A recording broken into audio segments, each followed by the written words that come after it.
من الشيطان الرجيم بسم الله الرحمن الرحيم أفأمنتم أن يخسف بكم جانب البر أو يرسل عليكم حاصبا ثم لا تجدوا لكم وكيلا أم أمنتم أن يعيدكم فيه تارة أخرى فيرسل عليكم قاصفا من الريح فيغرقكم بما كفرتم ثم لا تجدوا لكم علينا به تبيعا ولقد كرمنا بني آدم وحملناهم في البر والبحر ورزقناهم من الطيبات وفضلناهم على كثير ممن خلقنا تفضيلا صدق الله العظيم.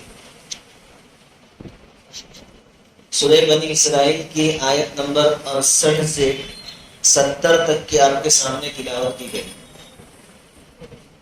ان آیتوں کا ترجمہ یہ ہے: کیا تم اس سے بے خوف ہو گئے کہ اللہ تم کو خشکی کی طرف لا کر زمین میں دھسا دے یا تم پر پتھر برسانے والی آندھی بھیج دے، پھر تم کسی کو اپنا کام بنانے والا نہ پاؤ؟ یا تم اس سے بے خوف ہو گئے ہو کہ وہ تم کو دوبارہ سمندر میں لے جائیں، پھر تم پر ہوا کا سخت طوفان بھیج دیں اور تم کو تمہارے انکار کی وجہ سے غرق کر دیں، پھر تم اس پر کوئی ہمارا پیچھا کرنے والا نہ پاؤ؟ اور ہم نے آدم علیہ السلام کی اولاد کو عزت دی اور ہم نے ان کو خشکی اور تری میں سوار کیا اور ہم نے ان کو پاکیزہ چیزوں کا رزق دیا اور ہم نے ان کو اپنی بہت سی مخلوقات پر فوقیت عطا فرمائی. گزشتہ کل یہ بات ہمارے سامنے آئی تھی کہ انسان بڑی ناشکری کرتا ہے. جب مصیبتیں آتی ہے تو اللہ کو یاد کرتا ہے اور جب کشادگی آتی ہے، فراخی آتی ہے تو اللہ کو بھول جاتا ہے. اور پھر مشرکین کی ایک مثال اللہ تعالیٰ نے بیان فرمائی تھی کہ جب تم کشتی میں سوار ہوتے ہو، سمندر کا سفر کرتے ہو، پھر ہوا کی موت، ہوا آتی ہے طوفانی ہوا اور کشتی کھچکولے لینے لگتی ہے اور تم کو موت کا ڈر لگتا ہے، اس وقت تم اللہ کو پکارتے ہو. تمہارے اپنے جو معبود بنائے رکھے ہیں تم نے ان کو بھول جاتے ہو، اور جب ہم تم کو بچا کر کنارے تک پہنچا دیتے ہیں تو پھر واپس آ کر تم شرک کرنے لگتے ہو، پھر اللہ کو بھول جاتے ہو. اللہ تعالیٰ پوچھتے ہیں کہ کیا تم نے یہ سمجھ رکھا ہے کہ میری طاقت اور قدرت صرف سمندر میں چلتی ہے، کہ میں تم کو صرف سمندر میں ہی مار سکتا ہوں؟ خشکی پر، زمین پر میں تم کو پکڑ نہیں سکتا؟ یقیناً جیسے اللہ تعالیٰ سمندر میں پکڑ سکتا ہے اور غرق کر سکتا ہے پانی میں، ویسے ہی خشکی پر، زمین پر بھی اللہ تعالیٰ جس کو چاہے پکڑ سکتا ہے اور اگر وہ چاہے تو زمین میں دھسا بھی سکتا ہے. اور اس کے نمونے بھی موجود ہیں. قارون کو اللہ تعالیٰ نے زمین میں دھسا دیا، سمندر میں نہیں ڈوبا، زمین میں، خشکی میں. زلزلے آتے ہیں، کئی لوگ زمین کے نیچے چلے جاتے ہیں. تو اللہ کی قدرت صرف سمندروں پر نہیں ہے بلکہ دنیا کی ہر چیز پر اس کی قدرت ہے. اس لیے سمندر میں جیسے ایک اللہ کو تم مانتے ہو اور اپنے معبود کو بھول جاتے ہو، ویسے ہی خشکی پر آنے کے بعد بھی تمہیں چاہیے کہ تم ایک اللہ ہی کو مانو، ان جھوٹے معبودوں کو چھوڑو. دوسری آیت میں اللہ رب العزت نے بیان فرمایا کہ چلو اس وقت تو تم سمندر سے بچ کر باہر آ گئے خشکی پر، اور پھر دوسرے معبودوں کی عبادت شروع کر دی، یعنی شرک شروع کر دیا. تو کیا تمہیں اس بات کا ڈر نہیں لگتا کہ پھر کوئی ایسا موقع آئے کہ واپس سمندر کا سفر کرنا پڑے؟ کوئی کام ایسا آ گیا کہ سمندر سے جانا پڑے گا، تو پھر اس وقت تم کو ڈر نہیں لگے گا؟ اس وقت اللہ پکڑنا چاہے تو نہیں پکڑ سکے. اس لیے اللہ سے تو ہر حال میں تم کو ڈرنا چاہیے. اور اگر اللہ چاہے تو تم پر ہوا کا طوفان بھیج دے، اور ہوا بھی ایسی کہ جس میں پتھر برسائے جائیں، جیسے قوم لوط پر پتھر برسائے گئے۔ یہ برسانے والا اللہ ہی تو تھا۔ جو قوم لوط پر پتھروں کی بارش کر سکتا ہے وہ تم پر بھی کر سکتا ہے۔ مشرکین مکہ سے اللہ رب العزت کہہ رہے ہیں، جو قارون کو زمین میں دھسا سکتا ہے وہ تم کو بھی دھسا سکتا ہے۔ لہذا خشکی پر پہنچنے کے بعد اپنے آپ کو سیف مت سمجھو کہ اب میں بچ گیا۔ اللہ جہاں چاہے جس وقت چاہے پکڑ کر سکتا ہے۔ اس لیے جیسے وہاں اللہ کو یاد کیا تھا دوسروں کو بھول گئے تھے، یہاں بھی صرف اور صرف اللہ کو یاد کرو اور باقی سب کو تم بھول جاؤ، اسی میں تمہاری کامیابی ہے۔ ثم لا تجدوا لكم علينا به تبيعا، اور ہم تو ایسے ہیں کہ جب کسی کو پکڑیں اور ہلاک کر دیں تو نہ ان کے رشتہ داروں میں اتنی طاقت ہے، نہ اس بستی والوں میں اتنی طاقت ہے کہ ہمارا پیچھا کرے، ہم سے مقابلہ کرے اور ہم سے بدلہ لے۔ کسی کے باپ کو اللہ تعالیٰ غرق کر دے تو بیٹے میں اتنی طاقت نہیں کہ اللہ سے مقابلہ کرے، پورے خاندان میں اتنی طاقت نہیں کہ اللہ سے مقابلہ کرے، پوری دنیا میں اتنی طاقت نہیں کہ اللہ کا مقابلہ کرے۔ ثم لا تجدوا لكم علينا به تبيعا، ہمارا پیچھا کوئی نہیں کر سکتا، ہماری طاقت ایسی ہے۔ اس لیے اپنی حد کو پہچانو، اور جو نبی ہم نے آپ کے درمیان میں مبعوث کیے ہیں، بھیجے ہیں، ان پر ایمان لے آؤ، یہ تمہارے لیے بہت بڑی نعمت ہے۔ اب آگے اللہ رب العزت یہ بیان فرما رہے ہیں کہ ہم نے ابن آدم کی یعنی آدم کے اولاد کو یعنی انسانوں کو عزت عطا فرمائی، اور ہم نے ان کو خشکی اور تری میں سوار کیا۔ واقعتاً اللہ تعالیٰ کی بے شمار مخلوقات ہیں، ان میں سب سے فضیلت والی مخلوق انسان۔ انسانوں کے علاوہ جتنی مخلوقات ہیں ان تمام پر انسانوں کو فضیلت حاصل، برتری حاصل۔ دنیا کی ساری مخلوقات انسان کے تابع ہیں، انسان ان تمام چیزوں پر حاکم اور سردار کی حیثیت سے۔ اور بھی کئی طریقے سے اللہ رب العزت نے انسانوں کو فضیلت عطا فرمائی۔ ابھی انسان میں مسلم غیر مسلم سب آ گئے، انسان ہونے کے ناطے سب کو دوسری مخلوق پر فضیلت حاصل۔ پہلی بات تو اللہ رب العزت نے بہترین شکل و صورت ہمیں نصیب فرمائی۔ انسانوں کے علاوہ جانوروں میں ایسی شکل و صورت نظر آتی ہے؟ نہیں نظر آئی۔ یہ چہرہ مہرہ اللہ رب العزت نے انسانوں کو عطا فرمایا۔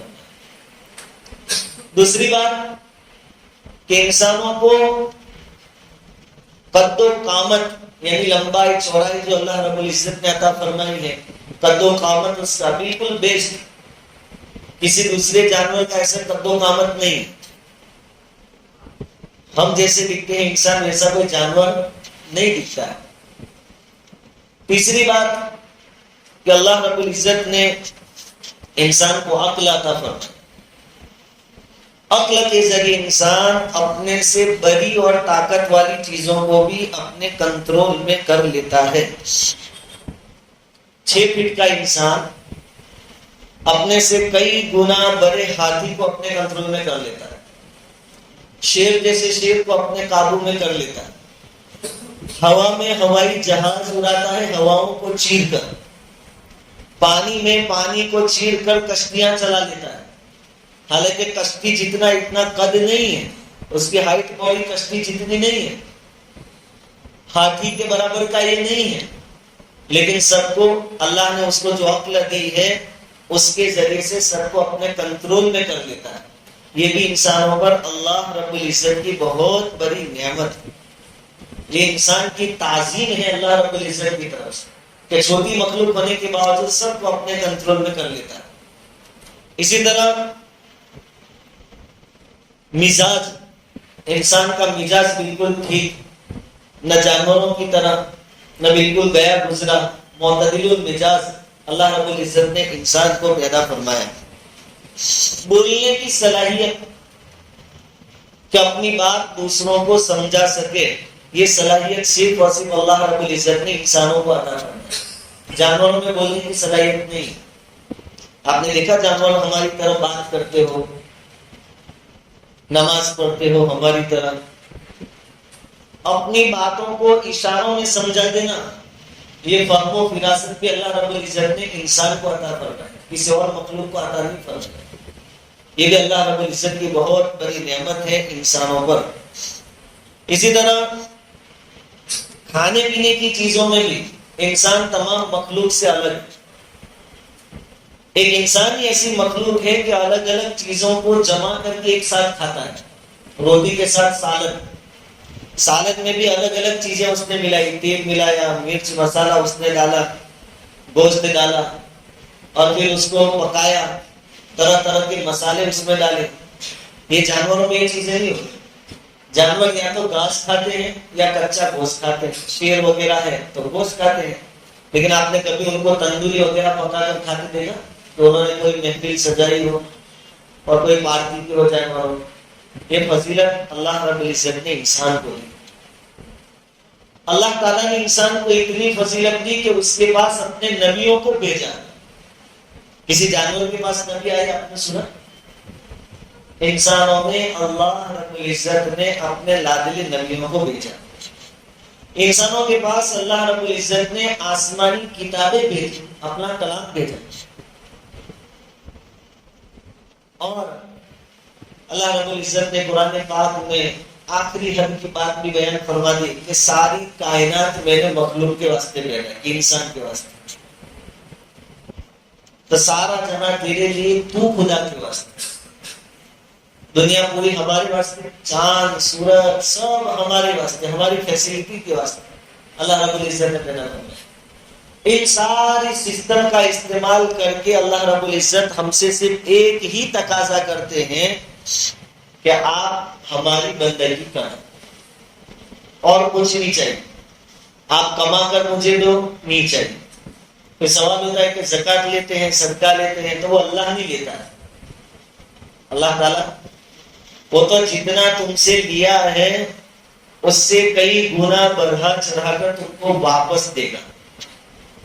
یہ تو تمہارے لیے، تمہارے فائدے کے لیے، تمہارے مستقبل کے لیے ایک اسکیم اللہ رب العزت نے چلائی کہ بھائی آپ ہمارے بینک میں پیسہ جمع کرو، ہم دگنا چگنا کیا 700 گنا بڑھا کر آپ کو دیں گے۔ تو زکات صدقے بھی اللہ رب العزت نہیں لیتے۔ اس لیے حضرت معاذ بن جبل رضی اللہ تعالیٰ عنہ کو حضور صلی اللہ علیہ وسلم نے جب یمن کی طرف بھیجے تو ان کو یہی سکھایا تھا کہ پہلے ایمان پیش کرو، ایمان لے آوے، اس کے بعد ان سے کہو کہ 5 وقت کی نمازیں پڑھنی ہے، وہ قبول کر لے، اس کے بعد کہو کہ اب زکات دینی ہے۔ لیکن زکات کے بعد میں ایک خلاصہ بھی ان کے سامنے کر دینا کہ زکات تمہارے مالداروں سے لی جائے گی اور تمہارے غریبوں میں تقسیم کر دی جائے گی۔ اسلام کو نہیں چاہیے، اللہ کو تمہاری زکات نہیں چاہیے، اور تمہارے لوگوں میں تقسیم کر دی۔ اللہ رب العزت کسی کا محتاج نہیں، بلکہ اللہ نے اپنے نبیوں سے قرآن میں بار بار کہلوایا، قرآن میں نقل کیا ہے قُلْ لَا أَسْأَلُكُمْ عَلَيْهِ أَجْرًا، کہ نبیوں نے اپنی زندگیاں لگا دی قوم کو دعوت دینے میں، اور ایک ہی بات انہوں نے کہی لا أَسْأَلُكُمْ أَجْرًا، ہم یہ جو محنت کر رہے ہیں اس پر ہمیں ذرہ برابر تم سے کچھ چاہیے نہیں، نہ پیسے چاہیے، نہ دولت چاہیے، نہ عزت چاہیے، کچھ بھی نہیں چاہیے۔ بس اللہ نے ہمیں ذمہ داری دی ہے، ہم ذمہ داری ادا کر رہے ہیں، تو ہماری طرف سے اللہ کو کچھ نہیں چاہیے۔ سارا سسٹم اللہ رب العزت نے ہمارے واسطے چلایا ہے، ہم سے صرف ایک ہی تقاضا ہے وَمَا خَلَقْتُ الْجِنَّ وَالْإِنسَ إِلَّا لِيَعْبُدُونِ، میری عبادت۔ ایک اور فضیلت اللہ تعالیٰ نے دی کہ ایک انسان ہی ایسا ہے جو اپنے ہاتھوں سے کھاتا ہے، انگلیوں سے کھاتا ہے، ورنہ آپ دوسرے جانوروں کو دیکھو اپنی مونڈی نیچی کر کے منہ سے کھاتے۔ یہ بھی بہت بڑی عزت اللہ رب العزت کی طرف سے انسانوں کو ملی کہ کھاتے وقت اس کا سر جھکانا نہیں پڑتا، ہاتھ کے ذریعے لقمہ منہ میں رکھ دیتا ہے۔ اس کے مقابلے میں جانور منہ نیچا کر کے، مونڈی نیچی کر کے منہ سے کھاتے ہیں۔ یہ فضیلت بھی اللہ رب العزت نے صرف اور صرف انسانوں کو عطا فرمائی۔ اللہ رب العزت نے انسان کو علم دیا، جانوروں کو علم نہیں ملا، انسان کو اللہ رب العزت نے علم دیا۔ اللہ تعالیٰ نے جانوروں کو عقل نہیں دی جتنی انسان کو عقل دی۔ علم اور عقل ایسی چیزیں ہیں کہ اس کے ذریعے انسان اللہ کی معرفت حاصل کر سکتا ہے، اللہ کو پہچان سکتا ہے، اور کن چیزوں سے اللہ راضی ہو وہ معلوم کر سکتا ہے، اور کن چیزوں سے ناراض ہوتا ہے وہ معلوم کر سکتا ہے۔ اور جب اس کو معلوم ہو گیا کہ ان چیزوں سے اللہ راضی ہوتا ہے تو اب مجھے یہ چیزیں کرنی ہیں، اور ان چیزوں سے اللہ ناراض ہوتا ہے مجھے ان چیزوں سے بچنا ہے۔ بس اتنا کام اگر کسی نے کر لیا تو اللہ رب العزت آگے فرماتے ہیں وَفَضَّلْنَاهُمْ عَلَىٰ كَثِيرٍ مِّمَّنْ خَلَقْنَا تَفْضِيلًا، کہ ہم نے اس انسان کو ہماری دوسری مخلوقات میں سے بہت ساروں پر فضیلت دے رکھی ہے۔ جانوروں پر تو ہے، دوسری مخلوقات میں جنات ہیں، فرشتے ہیں۔ جب یہ انسان اپنے علم کا صحیح استعمال کرتا ہے، اپنی عقل کا صحیح استعمال کرتا ہے، اور اللہ کے اوامر کو بجا لاتا ہے، اور اللہ کی منع کی ہوئی چیزوں سے رک جاتا ہے، تو کبھی کبھی یہ انسان فرشتوں کو بھی اوورٹیک کر لیتا ہے، رتبے میں مرتبے میں فرشتوں سے آگے بڑھ جاتا ہے۔ اس آیت کی تفسیر میں مفسرین نے یہی لکھا ہے وَفَضَّلْنَاهُمْ عَلَىٰ كَثِيرٍ مِّمَّنْ خَلَقْنَا تَفْضِيلًا، کہ بہت ساروں پر اللہ تعالیٰ نے انسانوں کو فضیلت دی۔ تو کہا کہ انسانوں میں عام نیک مومن جو ہیں، بزرگان دین ہیں، اولیاء کرام ہیں، یہ عام مومن عام فرشتوں سے افضل ہے۔ فرشتوں میں بھی کیٹیگری ہے، خاص اور عام۔ تو خاص کو چھوڑ کر عام جو فرشتے ہیں ان سے افضل کون؟ انسانوں میں جو لوگ ولی ہیں، بزرگ ہیں، اللہ والے ہیں، ان کا ویلیو، ان کا درجہ عام فرشتوں سے بھی بڑا ہوا ہے۔ ہاں، فرشتوں میں جو خاص ہیں، جبرائیل علیہ السلام ہے، میکائیل علیہ السلام ہے، اسرافیل علیہ السلام ہے، ان کا درجہ ان سے بڑا ہے عام انسانوں سے، یعنی ولیوں سے، بزرگوں سے یہ اوپر ہے۔ یہ تو عام انسان کی بات ہے، لیکن انسانوں کے اندر جو خاص ہے، جیسے نبی، انبیاء کرام علیہ السلام، ان کا درجہ اور ان کا رتبہ تو خاص فرشتوں سے بھی بڑھ کر، نبیوں کا درجہ جبرائیل امین سے بڑھ کر، میکائیل علیہ السلام سے بڑھ کر، اسرافیل علیہ السلام سے بڑھ کر، اسرائیل علیہ السلام سے بڑھ کر۔ کون سی وجہ؟ کیوں اتنی بربادی اس کو ملی؟ اتنا بڑا درجہ کیوں ملا؟ کہ اس کو اللہ نے علم دیا، عقل دی، اس کا صحیح استعمال کر کے اس نے اللہ کو پہچان لیا، اللہ کی رضامندی والے اعمال کیے، اللہ کی ناراضگی والے اعمال سے اپنے آپ کو بچایا۔ بس اس کی وجہ سے یہ اتنا آگے بڑھ گیا کہ فرشتوں سے بھی بعضی صورتوں میں بعضی انسان آگے بڑھ جاتے۔ تین طرح کی مخلوقات اللہ کی، فرشتے، ان کے وہاں خواہشات ہے ہی، عقل ہے، فہم ہے، خواہشات نہیں۔ دوسرے ہیں جانور، وہاں خواہشات ہی خواہشات، عقل فہم نہیں۔ اور ایک ہے انسان، یہاں دونوں چیزیں ہیں، خواہشات بھی ہے اور عقل اور فہم بھی۔ اگر انسان عقل اور فہم کے تابع کر لے اپنی خواہشات کو اور اچھے اعمال کرے تو جانوروں سے تو ویسے بھی اس کا درجہ اونچا ہے، فرشتوں سے بھی اس کا درجہ اونچا ہو جاتا ہے بعض صورتوں میں۔ اور جناتوں کے بارے میں مفسرین نے لکھا ہے کہ سب کا اس بات پر اتفاق ہے کہ انسان جناتوں سے بہتر ہے، درجے میں انسان کا درجہ جناتوں سے بھی بڑا ہے۔ پھر اس آیت میں اللہ رب العزت نے یہ بیان فرمایا کہ ہم نے بنی آدم کو یعنی انسان کو بہت ساری نعمتوں سے نوازا اور اس کا درجہ اور اس کا رتبہ بہت بلند کیا، اور اپنی نعمتیں بھی اللہ نے بیان فرمائی وَحَمَلْنَاهُمْ فِي الْبَرِّ وَالْبَحْرِ، کہ ہم نے تم کو خشکی میں بھی سواریاں عطا فرمائی۔ اس زمانے میں گدھے پر سواری ہوتی تھی، گھوڑوں پر، کھچروں پر، اونٹوں پر، تو اس وقت یہ تھی۔ آج کے زمانے میں گاڑیاں ہیں، بائکیں ہیں، موٹر کاریں ہیں، جو بھی ہو۔ اور سمندری سفر، اس زمانے میں بھی کشتیاں ہوتی تھی، آج بھی کشتیاں ہوتی ہیں، بڑے بڑے جہاز ہوتے ہیں آج کے زمانے میں۔ یہ ساری چیزیں ہم نے آپ کو دی ہے، اللہ رب العزت بیان فرماتے ہیں بطور تمہاری تعظیم کے، اکرام کے، تمہارا اتنا ویلیو، اتنا اکرام ہمارے یہاں ہے۔ وَرَزَقْنَاهُم مِّنَ الطَّيِّبَاتِ، اور ہم نے تم کو پاکیزہ روزی دی ہے، کھانے کے واسطے پاکیزہ چیزیں۔ انسان جو سلیم الفطرت ہوتا ہے، جس کی فطرت اچھی ہوتی ہے، پاک صاف ہوتا ہے، پاکی صافی کو پسند کرتا ہے، وہ ہر کچی پکی اور گندی چیزوں کو کھاتا نہیں، پہلے چیک کرے گا کہ اچھا ہے کہ نہیں ہے، کھانے کے قابل ہے کہ نہیں ہے، شریعت کے حساب سے اس کو کھا سکتے ہیں کہ نہیں کھا سکتے۔ یہ ساری چیزوں کا خیال کون رکھتا ہے؟ انسان۔ جانوروں میں یہ مسئلے ہوتے ہیں حلال کے حرام،